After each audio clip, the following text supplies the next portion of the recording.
Assalamualaikum warahmatullahi wabarakatuh. Perkenalkan, nama saya Rizky Aule Firmansyah SH. Saya mengajar mata pelajaran PKN di SMA PGRI Ciawi dan juga mempunyai tugas tambahan sebagai Wakil Kepala Sekolah Bidang Sarana dan Prasarana. Maka dari itu, di kesempatan perkenalan lingkungan sekolah atau PLS di tahun ajaran 2021 dan juga 2022, saya akan memaparkan tentang sarana prasarana sekolah dan juga tentang sadar hukum. Baik, yang pertama tentang sarana dan prasarana sekolah yang kita miliki di SMA PGRI Ciawi itu sudah lengkap. Di antaranya ada musola, lapangan olahraga, lab komputer, lab fisika, lab kimia, lab biologi, ruang multimedia, perpustakaan, toilet bersih, serta fasilitas-fasilitas yang menunjang lainnya. Baik, fasilitas-fasilitas atau sarana dan prasarana yang ada di sekolah itu berdasarkan kepada Peraturan Pendidikan Nasional Nomor 24 Tahun 2007. Jadi di SMA PGRI Ciawi ini fasilitasnya sudah mumpuni, sudah cukup dibandingkan mungkin bisa setara dengan sekolah-sekolah yang lain. Malahan sekolah kita itu sudah lebih unggul, bisa dikatakan sudah lebih unggul. Walaupun memang ya kita tidak terlalu besar mempunyai tanahnya. Cuman harapan kita sekolah ini akan semakin berkembang, akan semakin luas juga, terutama bukan hanya luas soal bangunannya saja, tapi juga lebih luas lagi terhadap pendidikan yang dihasilkan atau hasil-hasil siswa yang di sini tercetak dengan baik keluar dari sekolah ini, seperti itu. Nah, sarana dan prasarana yang ada di SMA PGRI itu berlaku atau bisa digunakan untuk umum. Umum dalam hal ini adalah untuk semua warga sekolah. Untuk semua warga sekolah bisa memanfaatkan atau bisa menggunakan sarana dan prasarana yang ada di sekolah ini secara bebas berdasarkan kebutuhan dan juga fungsinya.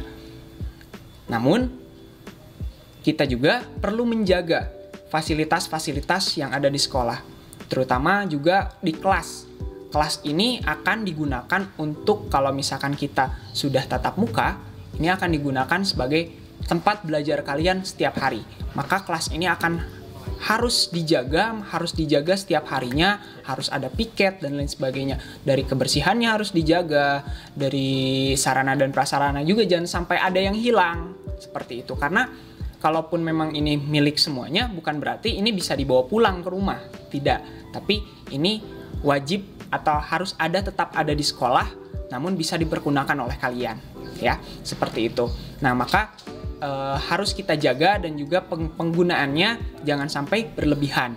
Dan ketika kita mau mempergunakan fasilitas yang lain atau fasilitas yang memang sebenarnya bukan waktunya untuk digunakan, tapi kita perlu untuk menggunakan. Nah, itu kita bisa minta izin kepada Wakasek Sarana dan Prasarana atau kepada stakeholder yang ada. Stakeholder itu jadi pemangku jabatan di situ, ada kepala lab dan lain sebagainya, seperti itu. Jadi kita bisa minta izin seperti itu.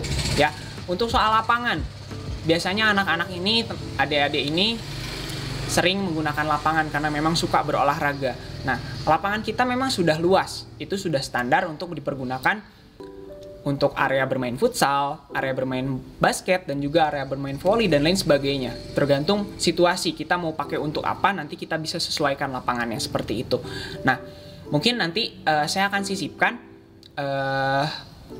master plan yang akan kita laksanakan mengenai khususnya sarana dan prasarana di 5 tahun atau 10 tahun yang akan datang, sekolah ini akan seperti apa. Jadi mohon dukungannya dari adik-adik semua, biar si master plan ini bisa kita garap atau bisa kita realisasikan, seperti itu. Oke, selain sarana dan prasarana, saya juga akan sedikit membahas tentang yang namanya sadar hukum. Apa sih sadar hukum? Ini juga memang perlu kita bahas dan juga perlu kalian ketahui karena memang pada dasarnya negara Indonesia adalah negara hukum. Nah, di dalam negara hukum, maka dalam arti negara hukum adalah setiap tindakan, setiap apa yang kita lakukan sebagai warga masyarakat Indonesia, selain sekalian sebagai pelajar, ini wajib menaati peraturan. Kita wajib tahu dulu apa isi peraturan tersebut dan juga apa sanksi-sanksinya bila mana kita melanggar seperti itu. Nah, terutama saya akan membahas yang mungkin yang dasar-dasarnya saja tentang dasar hukum. Yang pertama tentang vandalisme. Nah, vandalisme ini bila kita kaitkan dengan sarana dan prasarana sekolah ini sering terjadi. Vandalisme itu adalah kita ketika merusak sarana atau prasarana umum. Ini ketika kita rusak yang dapat membahayakan atau kerusakan tersebut akan merugikan orang lain atau merugikan pihak di sini yang memang punya sarana dan prasarana itu, kita katakan saja sekolah seperti itu. Nah, sekolah ini kan maksudnya ini milik semuanya gitu. Sebenarnya milik semuanya tapi dicoret-coret sama oknum-oknum tertentu. Nah, ini sikap vandalisme ini memang sangat tidak baik gitu dan memang termasuk ke dalam tindak pidana. Tindak pidana vandalisme ini diatur di dalam pasal 489 Undang-Undang Hukum Pidana. Jadi kalian jangan main-main tentang vandalisme atau tentang coret-coret. Ketika memang mau coret-coret, kita sudah sediakan tempatnya. Itu ada di buku kalian masing-masing dan juga nanti kita akan berikan ruang ketika kalian memang mau mengekspresikan karya kalian seperti itu. Nah, ketika memang nanti sudah masuk ke sekolah atau kalian masih nanti bolak-balik ke sekolah tapi nanti ada merusak fasilitas sekolah yang memang bisa merugikan dan juga ada kehilangan atau misalkan ada hand sanitizer, misalkan katakan saya contohnya gitu, atau lampu ini hilang nih gitu. Nah, ada yang bertanggung jawab atas tindakan tersebut. Nah, itu kita bisa masukkan atau kategorikan tindakan tersebut sebagai tindakan vandalisme dan juga tindakan pencurian yang memang itu sudah diatur di dalam kitab undang-undang hukum pidana. Jadi kalian harus lebih hati-hati dan juga harus lebih istilahnya kita harus saling menjaga fasilitas sekolah dan juga menjaga diri kalian ya, jangan sampai kalian terlibat ke dalam suatu hal atau tindakan yang memang merugikan diri sendiri dan juga merugikan orang lain seperti itu. Itu yang pertama tentang vandalisme.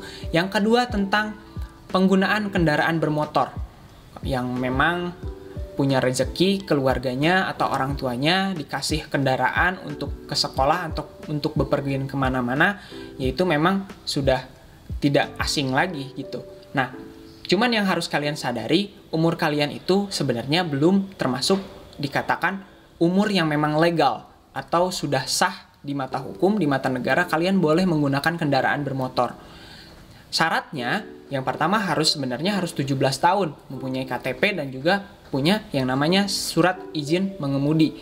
Nah, saya tahu umur kalian itu masih di bawah 17 tahun dan juga mungkin sudah diberikan fasilitas oleh orang tuanya bisa menggunakan kendaraan bermotor. Nah, ini memang kalian harus lebih hati-hati. Hati-hati di sini maksudnya adalah bukan menghindari aparat kepolisian, bukan. Yang harus berhati-hati ini kalian harus menjaga diri kalian, harus menggunakan helm, harus menaati peraturan-peraturan yang ada, jangan sampai kebut-kebutan, dan juga jangan sampai merugikan orang lain dan juga merugikan diri sendiri. Itu. Jadi ketika kalian memang sudah punya fasilitas tersebut, kendaraan bermotor, menggunakannya ke sekolah, kalian wajib berhati-hati, terutama kalian wajib menggunakan helm.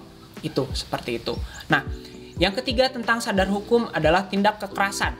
Tindak kekerasan yang terjadi di sekolah. Ini banyak banget contohnya. Contohnya seperti bullying. Terus seperti tindak kekerasan verbal. Atau tindak kekerasan secara fisik.